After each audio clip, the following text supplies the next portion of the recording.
ये भी बहुत ही रिसर्च जो जेम्स वेब टेलीस्कोप आने के बाद इतने सारे रिसर्च हो गया। अब वो सारे साइंटिस्ट बोल रहे हैं कि बिग बैंग थ्योरी हुआ ही नहीं था। अब आज के डेट में मैं आज ही कुछ वीडियो देख रहे थे कि बड़े-बड़े साइंटिस्ट जो मिचियो काकू, कुछ नील ग्रेस, ये सब बड़े-बड़े साइंटिस्ट हैं, वो बोल रहे हैं कि सारे विज्ञान की किताब को चेंज करना पड़ेगा, हमने तो गलत पढ़ा दिया, है ना? बिग बैंग थ्योरी है ही नहीं। अब वो जेम्स वेब टेलीस्कोप वो बोल रहा है कि भाई ये तो उनका सोच था कि जो बड़े-बड़े गैलेक्सी बनने के लिए टाइम लगता है, बट उन्होंने देखा कि वो तो बड़े-बड़े गैलेक्सी बहुत पहले से बने हुए हैं। जो बना बनाया हुआ है कैसे बन गया वो? उनको लग रहा था कि एक बड़ा गैलेक्सी छोटे-छोटे गैलेक्सी मिलके बड़ा गैलेक्सी बनेगा। लेकिन उनको जेम्स वेब टेलीस्कोप में पता चल रहा है कि बड़े-बड़े गैलेक्सी भी बहुत पहले से बना बनाया हुआ है। उनको अब समझ नहीं आ रहा है कि ये कैसे बना। तो अब सभी बोल रहे हैं कि नहीं ये तो ये जो बिग बैंग थ्योरी तो गलत है। तो मतलब अब विज्ञान कभी रेवोल्यूशन आने वाला है। देखिए एक बंदे का एक बंदे की रिसर्च या उनका एक कथन कहना क्या लोगों में इतनी क्यूरोसिटी आ रही है, साइंटिस्ट भी अपने ऊपर ही क्वेश्चन मार्क डाल रहे हैं। तो यहाँ पे लोगों को समझना है कि स्पिरिचुअलिटी इज बियॉन्ड साइंस, है ना? जब हम साइंस से भी ऊपर विज्ञान की बात जब करते हैं, जब हम अध्यात्म की बात करते हैं या इस क्रिएशन की बात करते हैं, वो कि साइंस कभी भी वहां तक नहीं पहुंच पाएगी। इसलिए बापूजी की एक बहुत सुंदर वीडियो आई है सिविलाइजेशन में, टाइप सिविलाइजेशन टाइप 1 टाइप 40 तक का बापूजी ने बताया है कि हम कैसे अपने रिसोर्सेस को अभी यूज नहीं कर रहे और हम तो अभी 0.7 समथिंग टाइप में बैठे हुए हैं, हम उधर पहुंचे ही नहीं है।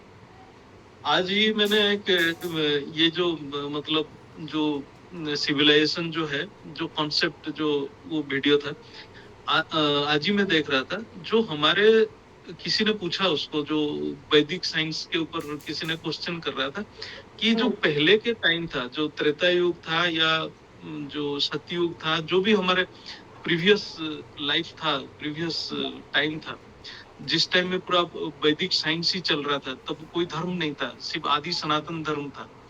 उस टाइम हमारे जो जो ऋषि मुनि थे, वो पूरा ब्रह्मांड को जो ऊर्जा को वो यूज करने की कैपेसिटी था, वो हायर डिग्री ऑफ सिविलाइजेशन था, क्योंकि वो पूरा ब्रह्मांड में जो आकाश तत्व में जो ऊर्जाएं थे, उनके अपने मंत्र शक्ति द्वारा उस ऊर्जा को अपने लिए यूज करने की उनके पास क्षमता था, उनके पास वो सामर्थ्य था। तो इसीलिए हम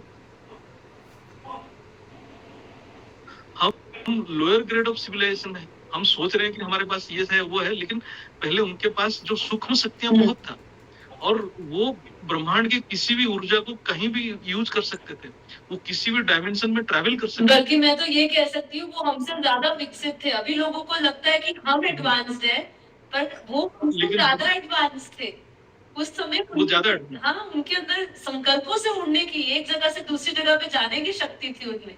तो वो हमसे ज्यादा एडवांस है और लोग आज प्राउड फील कर रहे हैं विज्ञान के ऊपर कि सो कॉल्ड विज्ञान हमें एडवांस्ड की तरफ लेकर जा रहे हैं। जबकि वो एडवांस लेकर जा रहे हैं, लेकिन वो हमारे खुद के यहाँ के फिजिकल रिसोर्सेज को ही एडवांस कर सकता है। दूसरी जो इससे इमटेरियल है, जो इनटैंजिबल है, जो देख नहीं सकते इन आंखों से, उसको वो कहीं पर डिफाइन ही नहीं कर पा रहा है ना? तो अभी आपसे सवाल देखिए थोड़ा और, हमारे पास समय थोड़ा कम है और क्वेश्चंस बहुत ज्यादा है। जैसे अगर हम टाइम डायरेक्शन की बात करें तो यहाँ पे कहीं ना कहीं हम समय से बात कर रहे हैं, समय के अंतर्गत बात कर रहे हैं, तो समय मतलब काल हो गया। तो मैं थोड़ा समझना चाहूंगी, काल को वास्तविक अर्थ में अगर समझना चाहे तो आप कैसे समझाएंगे इसको?